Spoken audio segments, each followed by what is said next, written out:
A man with $1 billion had an ambition to make the greatest war epic on a historical figure. He hires a bunch of people to make this happen, including A-list celebrities. They choose a barren desert as the perfect location, but a shadow looms over them while filming, the shadow of a mushroom cloud.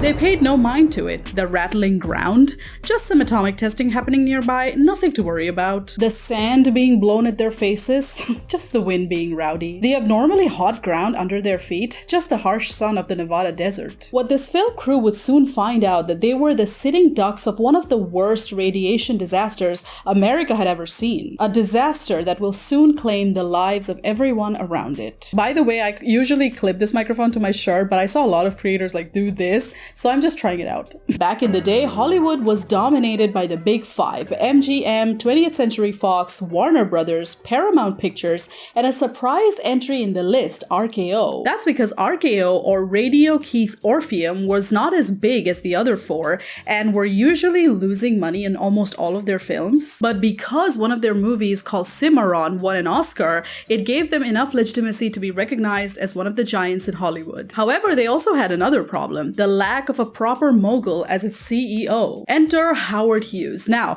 if I start talking about Howard Hughes, this video is going to be 2 hours long because that is truly an insane character. Elon Musk can't even compete with that level of crazy, so we'll cover him some other time. But Hughes, along with his interest in aviation, was also interested in filmmaking, and after working on some films independently like Hell's Angels, The Front Page, and Scarface, when presented with the opportunity to buy RKO, he jumped at the chance. In true billionaire fashion, he gutted RKO's workforce down to 25%, firing almost 600 people and shelving completed projects whose politics, or rather its creators, he did not agree with. Besides films and animation, his third passion was hating communists with a passion, and he established a task force within RKO to find anyone with communist leanings and fire them instantly. But you might be asking, what does any of this have to do with the Conqueror? Well, Hughes' hatred for communism was shared by another player in this story, John Wayne, who would end up being the lead in The Conqueror. Both men almost butted heads at first over a copyright lawsuit, but when they both met and talked it over, they found out how similar their interests in politics were. As Wayne also loved Republicans and hated communists, so they settled any differences they had. Now, Wayne is another character who deserves his own video, but for the purposes of this story, we will only be focusing on his involvement with The Conqueror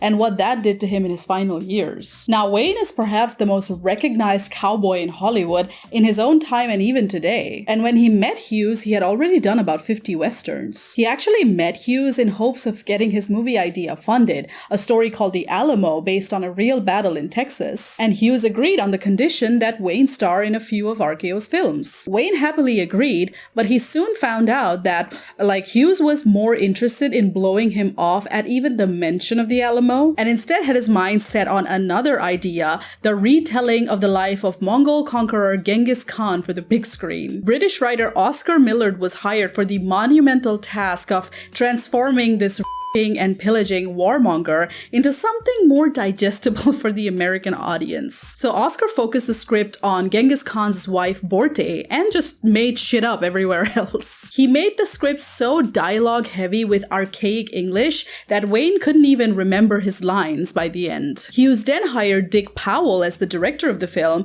who suggested that Marlon Brando was more fitting for the role. The script was actually changed with Brando in mind, but when Brando actually read the script, he hated it so much that it lay dormant in Powell's office for a while. So how did Wayne get finalized for this obviously unfit role of Genghis Khan? Well, rumor has it that Wayne actually pulled it out of the trash bin at Powell's office one day and said, well, how about this? How true that rumor is, only Powell and Wayne could confirm that for us. But as you will soon find out as the story progresses, both men will soon come to regret the day they fished this trashy script out of the trash bin. in. When Wayne was finalized for the role of Genghis Khan, the one department that was really confused about this news was the makeup department. They knew their work was not going to be easy, so they started off with the actor's skin that was painted varied shades of yellow, white, and brown. His eyes were packed with jelly eye moles for that narrow look, and rubber bands were tied to the sides of his temples to pull his face back. Next, they placed false whiskers in the shape of a thin mustache, dark eyebrows, and a black wig to complete his look. We can't talk about the main actor and the director of The Conqueror without mentioning the other players of the story, who would also regret ever saying yes to The Conqueror. RKO hired Pedro Armendariz as Wayne's on-screen sidekick Jamunga, and except for some eye makeup, his skin was mostly left untouched because I guess he looked foreign enough. Next, they hired Agnes Moorehead as Genghis Khan's mother, Hunlun, who was given no Asian makeover. Lee Van Cleef was hired as Chepe. You may recognize him as the bad in The Good, the Bad, and the Ugly. John Hoyt was cast as the shaman, and Leo Gordon, who served 5 years in prison for armed robbery, got out and was cast as the Tatar captain. William Conrad was cast as Khazar, and Chinese character actor Richard Liu was hired as the captain of Wayne's guard, just to add some Asian authenticity, and was given no walking scenes and no lines, but simply to stand motionless in the background. Finally, Susan Hayward was chosen as the female lead, and they made 0 changes to her appearance. Very strange to see a milky white, red-headed Mongolian woman. Anyway, a total of 23 stuntmen were also hired, and with the catering, the production team, and the cast, a total of 220 members were hired for the making of The Conqueror. Almost half of them would not make it to old age. At the time of The Conqueror's pre-production, America was at the height of atomic testing. Around 11 of these detonations happened between March and June of 1953 alone. People were aware of names like Operation Upshot Knothole, Operation Annie, the Manhattan Project, and more, because it made the news almost every day, and tourists drove to Las Vegas, not for the casinos, but to watch the atomic blasts at close range. Not just outsiders, but locals would drive closer and closer to these atomic blasts to get a better look, and kids would play and frolic in dusty pinkish clouds. Guests would drink until dawn and finish their evening with a nuclear blast. 2 of these blasts, nicknamed Harry or Dirty Harry and Simon, had the worst effects on the neighboring towns. It dropped a flaky white ash on people which children mistook for snow, and they rolled around it, played in it, and ate it. Neighboring towns reported cases of headaches, diarrhea, nausea, and vomiting, and complained about having a metallic taste in their mouths. You taste metal. Yeah, what is that? All of which the Atomic Energy Commission dismissed as they continued their blasts. This was the same year that RKO started location scouting for The Conqueror and counted their blessings when they came upon an empty stretch of land called Snow Canyon. It had no roads, and the only way to get there was through horseback. Situated just 10 miles north of St. George, there is a reason why no one chose to inhabit this stretch of land. Since there were no roads or houses in this place, a town had to be erected for the crew to begin filming. Nearby locals were called upon to construct this town, giving them a means of employment, which they happily agreed to. They constructed proper roads to Snow Canyon, built homes and everything else from scratch, which ballooned the budget to $4 million or $40 million adjusted for inflation, making it one of the most expensive movies of the decade. It is interesting that The Conqueror almost never happened because of a rumor, or reality as we know of it today, began to spread amongst the cast and crew during the first weeks of production. Because the crew built trust among the locals, they began to open up about the nuclear tests and mushroom clouds that can be seen from nearby, around 137 miles west, and this alarmed the director, Dick Powell, and he put the production on hold and sent word to Howard Hughes, the owner of RKO. Even though words like fallout and radiation didn't scream danger to people back in the day, people still read the news and heard about what happened in Hiroshima and Nagasaki, so Powell didn't want to take any chances. When Hughes heard from Powell, he phoned the Atomic Energy Commission, who assured him that filming in St. George was completely safe. Dick Powell reluctantly agreed, and The Conqueror was back in business. Anyway, the shooting continued, and before radiation could even touch the cast and crew, they were already plagued with other issues, the biggest one being John Wayne. If it was obvious to the makeup department and even to Powell that Wayne was completely unfit for the role, the last one to realize this was Wayne himself. In order to look good during the shirtless scenes, naturally he wanted to to lose some weight and look more lean. So does he lift more weights or go for a run around the radioactive desert? No, he took Dexedrine, an amphetamine cousin to Adderall, as an athletic performance enhancer when starving himself didn't do the trick. That's not to say that he didn't work out for the role. Initially he did, but he just couldn't get the Mongolian physique that he desired. It didn't help though. Instead it gave him the shakes. And neither his physique nor his line delivery could convince anyone that he was the real Mongol ruler. He had so much trouble delivering his lines that he fell back to his comfort zone and started playing the role as a cowboy and treating the film as a Western epic. Before I forget, Wayne wanted to ease the fears of the crew when words of nuclear testing began to spread. He bought a Geiger counter and waved the wand around, and it hissed and clicked so much that Wayne thought the Geiger counter was broken and moved on. Yeesh. If it wasn't the sun, it was the sand that got into everything that made the shooting even more gruesome. Heat stroke was a common problem that made people faint and vomit, and the sand lodged itself into the actors' costumes, their food, and their lungs. The cast had to be hosed down by the end of every shoot, but they couldn't do anything about the sand getting into the food and water. And some even joke that it was a special type of seasoning. More problems arose on the set of The Conqueror, where a live panther nearly attacked and bit Hayward and had to be wrestled off of her. They replaced the big cat with a hand-painted statue, thank God. Co-star Pedro Armendariz also had a bad string of luck while filming, when he was flung off his horse and fell and broke his jaw. He lost 3 teeth and had to get 26 stitches. The cast and crew, after 13 weeks of production, finally thought that their overheated, sandy nightmare was over, until Hughes ordered another set of reshoots and everyone begrudgingly headed back to work. Not back to Snow Canyon though,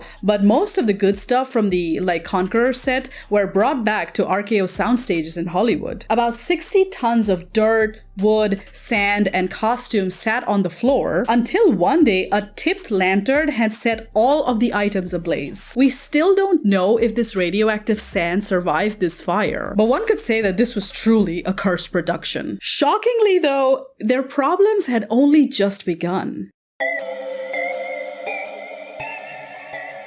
Before the cast and crew could even find out what they had accidentally done to themselves by just being there, it was time for the locals to find out. First, it was the animals. Thousands upon thousands of sheep in nearby farms began to suddenly drop dead. Farmers saw lambs being born with severe deformities, unsightly potbellies, and some were even born without wool. An estimated 4,300 animals, which included around 25% of sheep herds in southern Utah and Nevada, had died. In fact, the occurrence of dead animals became so widespread that it became common practice to bulldoze thousands of animal carcasses into mass graves. That did not stop America from continuing its nuclear testing, though. With a race against the Soviet Union and high tensions regarding the Cuban Missile Crisis, the concerns raised by the locals were left unheard as the US continued its nuclear testing on top of the soil and underneath it. All the while, alarming reports kept pouring in from St. George, Utah, about 10 miles from where The Conqueror was filmed. In Washington County, 2,253 children were diagnosed with thyroid cancer,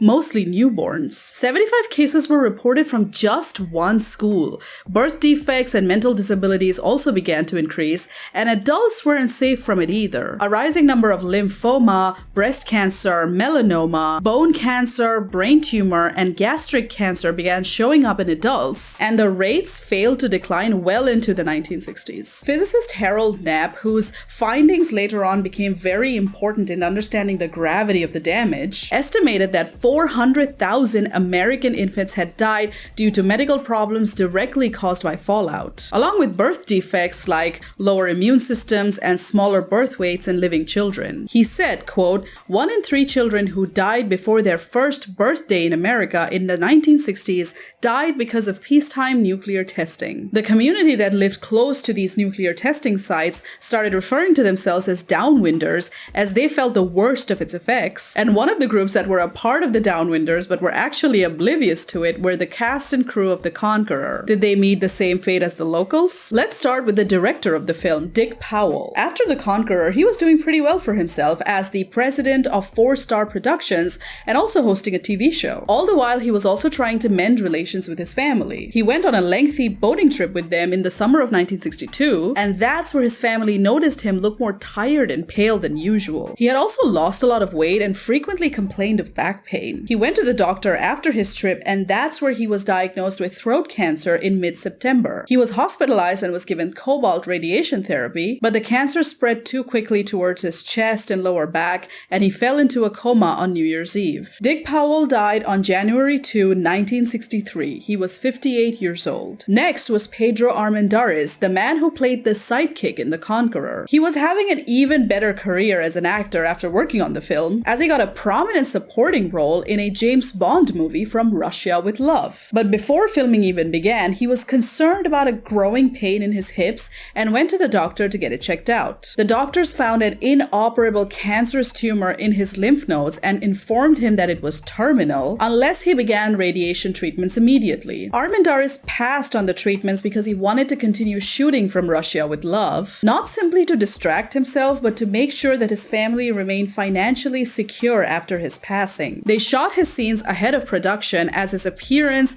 rapidly declined in a matter of months. He became paler and thinner, and his hair started to fall off. He even had a limp in the film because of his pain. Unfortunately, his pain became too severe, and the rest of his scenes were filmed by his stunt double and the director of the film, Terrence Young, serving as a stand-in. Armendariz was good friends with the Conqueror director Dick Powell and knew what was coming as he saw his friend go through the same disease. So, taking matters into his own hands, he smuggled a gun into his hospital room, and on June 18, 1963, Pedro Armendariz shot himself in the chest and died at the age of 51. This was around the same time when the main lead of The Conqueror, John Wayne, was soon going to find out about his own diagnosis. But given his lavish lifestyle and that he was a chain smoker since his teenage years, many people have trouble believing that it was this incident that made him sick. But we have to acknowledge the suspicious timing of his own diagnosis while his co-stars and crew members were dropping dead around the same time. So, Wayne was dealing with a persistent cough that he didn't pay attention to at first, but while water skiing in Mexico, he was so out of breath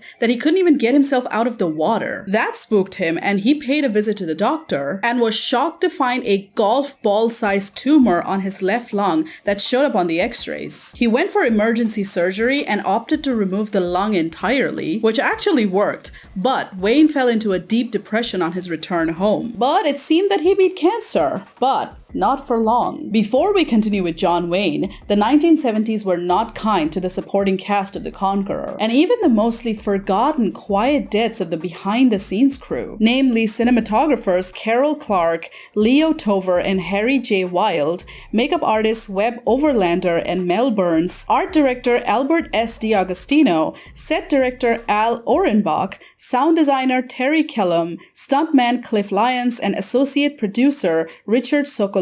Also, the unrelated but unlucky deaths of The Conqueror's antagonist Thomas Gomez in 1971, Ted Dick Horsia in 1973, and Leslie Bradley, who played Targutai in 1974. Since they weren't very public figures like John Wayne and the rest of the stars, I can't comment on whether they died as a direct result of being a downwinder, but it's awfully suspicious how so many deaths occurred around the same time, only a decade after The Conqueror was released. Moving on. We can't forget the female leads of The Conqueror as well, who unfortunately were also not spared. Agnes Moorehead, the actress who played the mother in The Conqueror, was the first to receive the bad news. While working on a sitcom, Moorehead was diagnosed with uterine cancer, and she was actually someone who was concerned about her time on the set of The Conqueror. Her fears became real, and she once said, quote, "I should have never taken that part." Moorehead was hospitalized on early April in 1974 and died on that same month at the age of 73. Next was Susan Hayward's turn, the female lead of The Conqueror. Doctors had found tumors growing in her lungs, and because she was afraid of what radiation treatments might do to her future prospects in Hollywood, she refused any sort of treatments or surgeries despite doctors' orders. She kept working despite her illness until one day the doctors had found that the cancer had metastasized to her brain. Her fears about radiation therapy were correct, as treatment made her iconic red hair fall fall off and shriveled her body down to 85 pounds. But the treatment actually worked and Hayward went into remission, and to celebrate she went back into the limelight with her positive news